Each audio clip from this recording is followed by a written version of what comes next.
shit, they are. Yeah, I think Frag out! Oh, there's a mine, there's a mine. Do you get any damage? I did get damage, yeah, but there's mines. Yeah, but I shot at the purple guy. Look at that.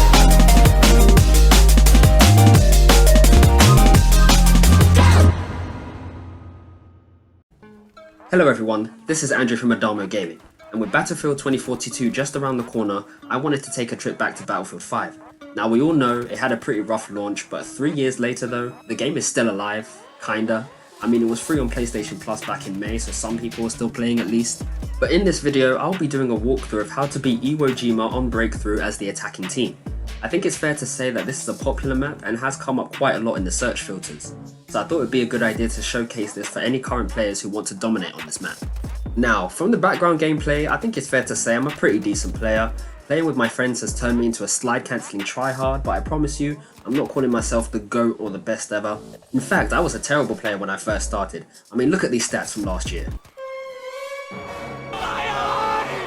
Absolutely shocking. But with time and some practice, I've gotten much better.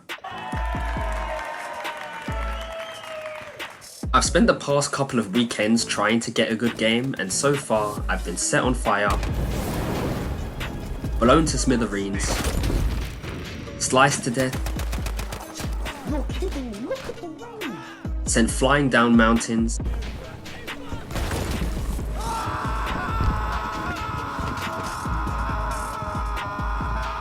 and been bombarded with everything known to man.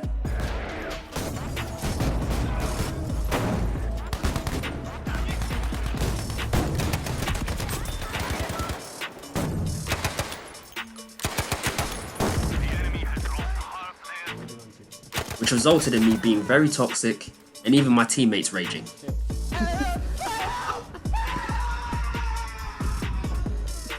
But fear not, ladies and gentlemen, for I have finally managed to get some footage to showcase different scenarios, situations and mistakes I've made that provide the best guide into beating this map on Breakthrough.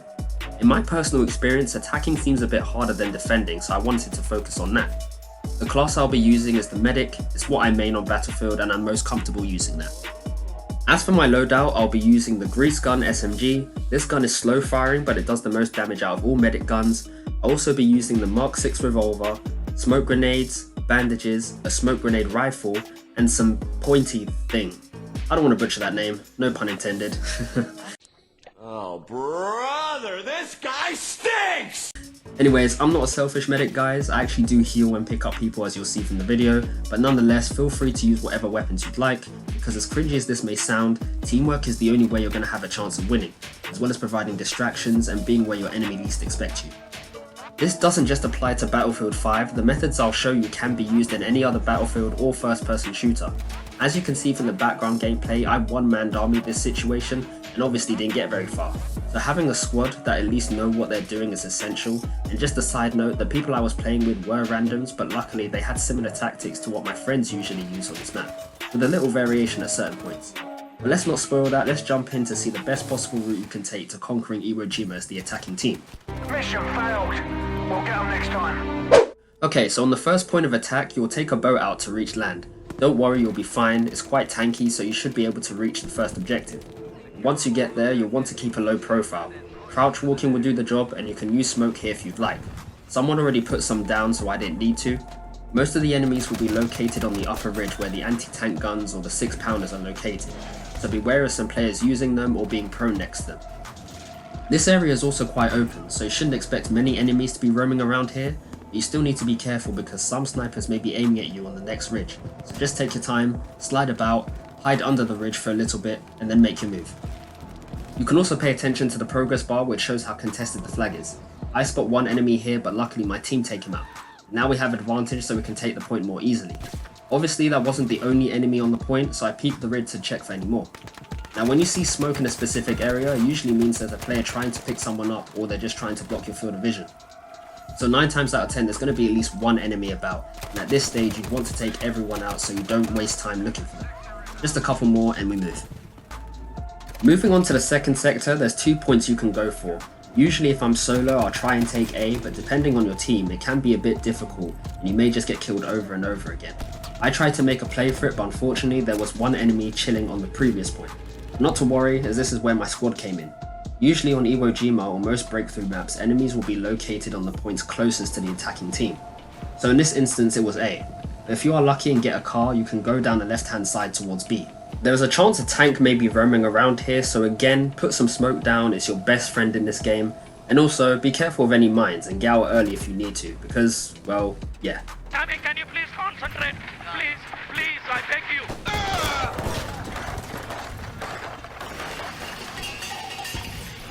We got super lucky here as one of our squad mates was still alive, so just make sure at least one of you make it to the point because it's essential for you to progress to the next sector. Getting on this point causes a distraction and we can take the point easier since there are less players located here. And with a bit of patience, the enemy will start to make a move towards us. It's a good thing though, I never expect to survive because we will be outnumbered at some point, but it gives our team a chance to take A since the enemy will disperse a bit. And as you can see, some players are already paying attention to B, so just check both exits of the bunker to get rid of them. Now remember how I said a tank may be roaming this area? Well, I get absolutely demolished here. Regardless, we have taken both sectors now, just be careful of some remaining enemies who may camp their little hut over there. Moving on to the third objective, this is where things get a little tricky. It's only one flag, but taking it head on can prove difficult given the crazy amount of snipers that are on top of the cave. So the best thing to do here is to flank. You can go by foot or make it quicker with a vehicle. The route I attempted to take usually works, you won't suicide if you're quick about it, but my poor driving skills got me stuck here. No worries though, my squad came in clutch and had the same idea. They drove a bit further than I imagined, so I hopped off earlier to go back into the entrance of the cave. But once you get there, it's the same principle as the last objective, being the distraction. On this sector, if you are solo, you may be here on your own for some time, but I wouldn't worry too much. Some enemies are lazy and will just bombard the front entrance with tank shells, or most will come through the front if they're impatient. So just keep your distance from the front exit so you don't get shredded, but check the back entrance and ladder from time to time if you can. Here's a situation I had with one squad mate. They all came rushing through the front, so don't be afraid to retreat back down the ladder or the back exit if you get overrun. It's better to be somewhat close to the capture point rather than dead altogether, so just be wary of that.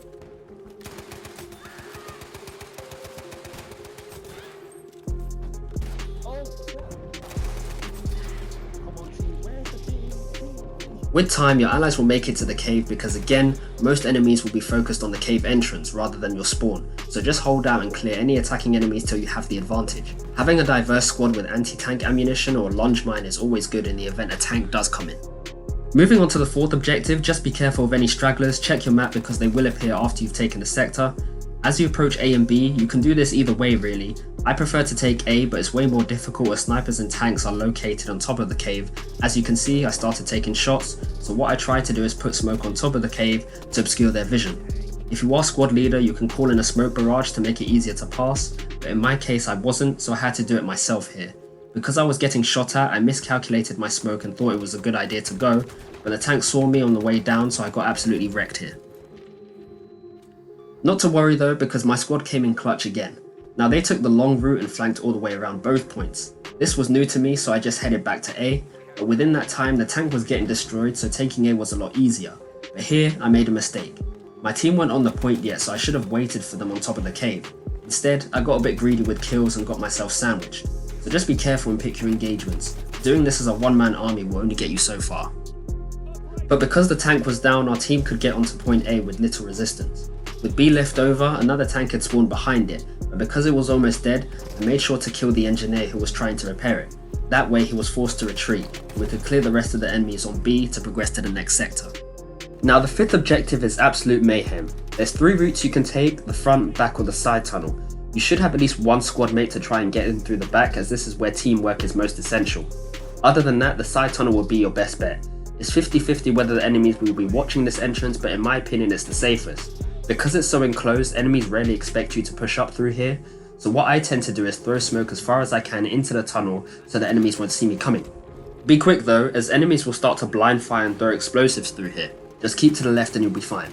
Now you'll come up to another tunnel and that's where you'd want to stay in. This is where you can start to clear most enemies. In the event this tunnel is filled with enemies, having your squad split into 2 and approaching the tunnel from either side will also work.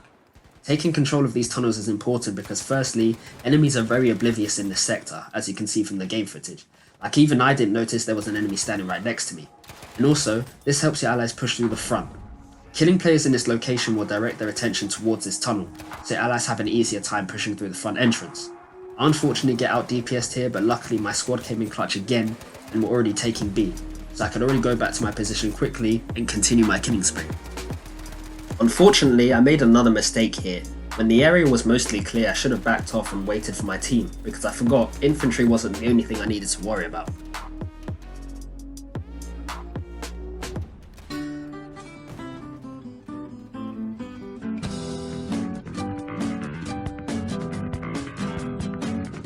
You're faking a fraud! Now on the topic of this disaster, if you are unprepared to take out a tank, you can just run away obviously, but if you find yourself too close to one, run at it, trust me. The closer you are to a tank, the harder it is for them to kill you. If you've played World of Tanks before, you'll know most tanks struggle with gun depression, meaning they can't aim their barrel downwards, so you can just play ring around the rosies with them until it gets destroyed by your team. With the tank now under fire, A is starting to clear up a bit, and I was able to spawn on my squad mate with some perfect timing. At this point, most enemies will be congregated between A and B, so just keep checking all the tunnels and eventually you'll have the advantage. I think it's fair to say we've caused enough commotion at A for our team to push up, and now we can progress to the final sector. When you come out of the cave, watch the ridgeline for any aggressive players. And once you reach the top of the hill, as silly as this sounds, just rush the final sector. You're going to meet some strong resistance no matter which way you proceed up the hill, so unfortunately there's no back entrance or flanking positions available in this sector. Going left is a little easier since you can hide under the ridge, but that's if you make it to the ridge in the first place. Infantry and planes are much more aggressive on this point. I mean, look how they did my guy right here, almost cross-mapped him. If you're playing as a medic, you'll want to be picking up people where you can, because the defenders have spawn advantage here. They can get back to the point way quicker than you can, so a top priority is keeping people alive and as close to the point as possible. As you get closer, the enemy will be dropping all forms of air support from sector artillery, plane machine gun fire and V1 rockets, so you need to pick when you want to stay on the point. One place I like to hide is just behind this rock, but it's very predictable, especially if you are the only player on the point, so just be wary of players coming to kill you. Yeah, double homicide. Hold on, let's play that back for a second. Run it back, let's run it back. Hey bro, why are you looking up in the sky for, huh? You checking to see where your air support is? You will snap the f up, my guy. No one came to save you, no one. Now sit there and think about how foolish you were to kill me, you scummy You need to leave! Sorry, toxicity over, but you get the idea. This point is literally king of the hill, so you need as many players up here as possible. And you can see how crazy it is because within 5 minutes we've already lost 100 lives. So you don't want to mess around too much. Some plane users may get desperate and sooner or later they'll bite the dust, so just try and hold out. And even if you do die, try and be patient and wait to be picked up.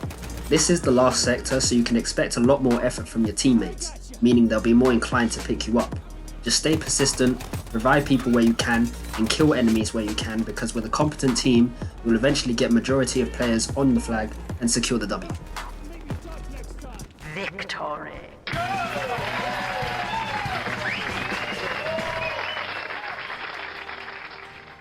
And there we have it.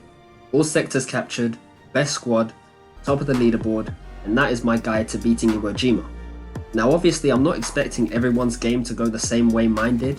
I don't always win this map, things do go wrong, whether it's the team not pushing, our aim just sucks, or it could be that the enemy were just better. But with these tips, what I'd like you to take away from this is getting behind enemy lines, flanking, being the distraction, being in places where you're least expected are all methods you can use to potentially turn the tide of a game, whether that's Conquest, TDM, Breakthrough, or any first-person shooter game mode. The element of surprise is a basic saying, but very much essential on the battlefield. And with Battlefield 2042 just over the horizon, I hope these tips can be of use to you when it comes out. It's been Andrew from Adamo Gaming. I hope you enjoyed this video, and see you on the battlefield.